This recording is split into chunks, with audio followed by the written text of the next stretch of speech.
Good morning, I'm here with Josh Hudson with Pliler International, and we are standing in front of the International CV 515 chassis. First disclaimer, everyone, when you get something that's going to be in an ambulance, I promise you it's not going to have this black grille, it's going to have this shiny chrome stuff. So we wanted to go over this today and talk about some of the super cool things about it, and Josh is going to help me do exactly that. So first of all, tell me a little bit about how long has this chassis been out? It's been out, we're coming on almost 4 years, 3 or 4 years. 4 years, yeah. Seriously. Yeah. All right, so first thing that some of our fleet departments, mechanics want to know, how easy is this thing to work on? It's very easy. Like I could even do it. Yeah, so they made, especially the maintenance related items, they put a lot of effort into making a driver-centric truck. So a lot of things that the driver could do without having the shop even. So if the shop has to do it, it's obviously going to be easy. But okay. For instance, the headlights, you don't need tools. You can replace them just with your hands. Oh, cool. I know, all right. I know a lot of competition, it takes a little more effort.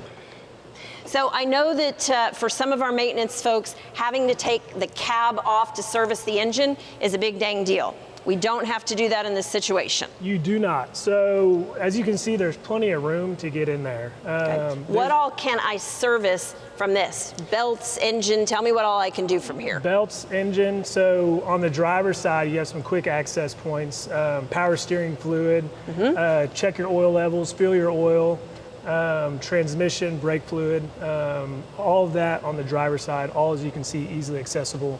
There's actually a 50-degree wheel cut. Right, so I've heard about radius that. is pretty good, so it even helps you get in there a little bit more if you do have to get in and do a bigger repair. So it really a lot of forethought went into making this an easy truck to work on. Let's hop over to the passenger side and see what's there.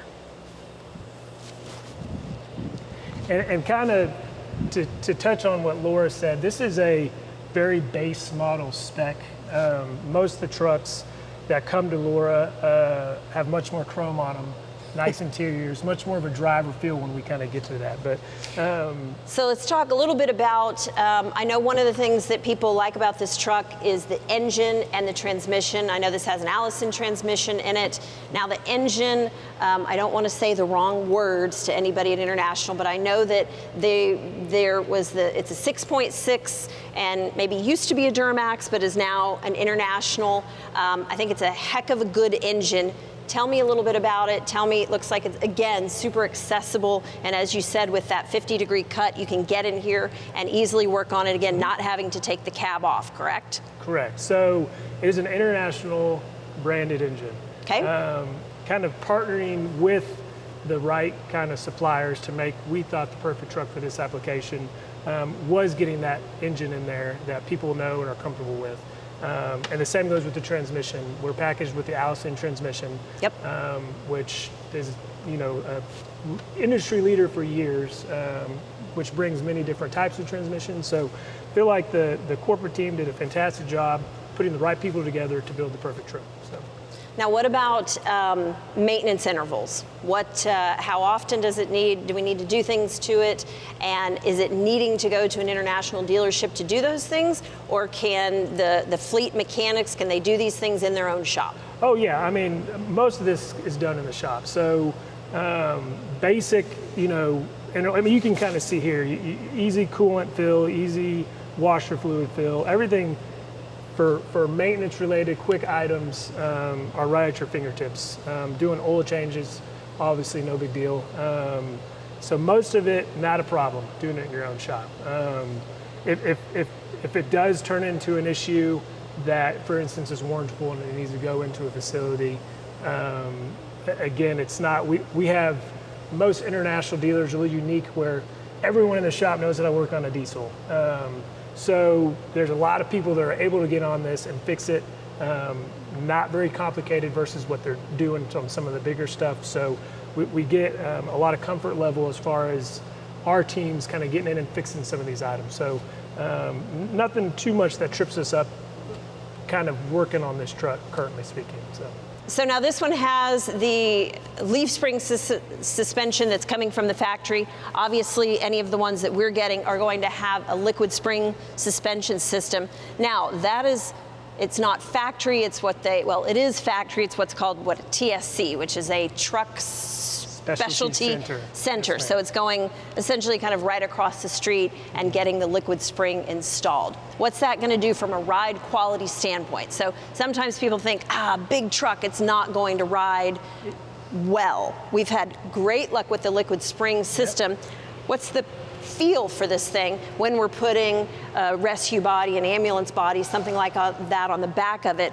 What's the end user, what are the medics going to feel like riding in the back of it? Yeah, so whenever they built this truck, it was, driver comfort was at the top of their mind. So they ensured that it had driver, a good feel, comfortable ride, especially with weight on it. Ambulance chassis do even better because there's constant weight on it. But it's going to ride great. It's hard to mess up with this chassis with the liquid spring suspension, which we're doing at the factory.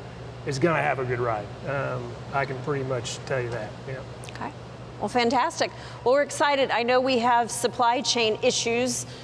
I don't know if we want to call it the level of a crisis or a shortage or what we want to call it, but how do you see International mitigating that so we can make sure that these trucks are coming off the line and we can get them out there to our customers and to our end users? Yeah, so we're kind of riding the supplier shortage wave like everyone else and trying to come at it the best we can, giving our customers the most accurate information as the time goes on. So I would say at the very start of a lot of this, 6-8 months ago, it started before that, but that's when it got real kind of messy.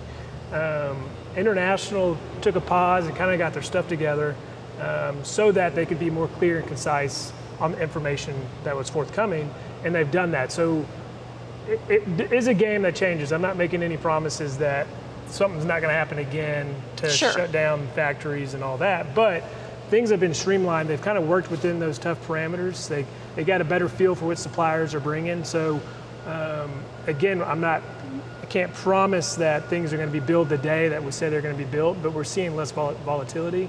Fantastic. Well, I appreciate it. It's a great truck, and like I said, we have some of them out there, and we're looking forward to more. And thank you so much for giving us a tour. Pleasure having me. Thank you. Bet.